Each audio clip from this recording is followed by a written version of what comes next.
Ég byrjaði að hlaupa fyrir cirka 3 árum í kringum hérna, það var náttúrulega í kringum hérna Skálmaldarherferðina og hafði nú ekkert gert þar á undan í mörg ár. Hafði slitið í mér hásínina og var nú svolítið duglegur í nógkroppinu bara og satt svona á sófanum og horfði á rýrun og frend sko. Það var nú svolítið meira ég sko.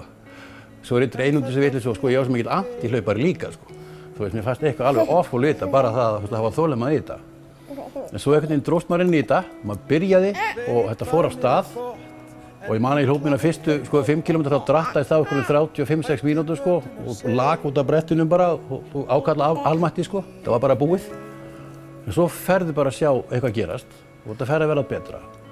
Og einhvern veginn það bara í framhald þessu setti mér fáránlegt markmið að hlaupa hálfmaraþon í mínu fyrsta Reykjavíkurmaraþoni og fór bara að vinna í því, skilju. Og hérna, það kláraði það. Það var aldrei fallegt, sko. Þetta var ekki graceful, en ég kláraði það og það var málið. Ég ætla mér að hlaupa heilmaraþon aftur. Sem sagt, ég er mjög stoltur af því að klára þann áfanga í fyrra, en ég tel mig geta gert það núna í betra formi og svona langar aðeins að bæta tíma minn og setja svona smá meiri press á mig, þú veist. Það sem ég veist mikilvægast þegar maður er að byrja á svona að sígandi lukka best í þessu, að fara ekki í einhverja bölvaða öfga í þessu sko.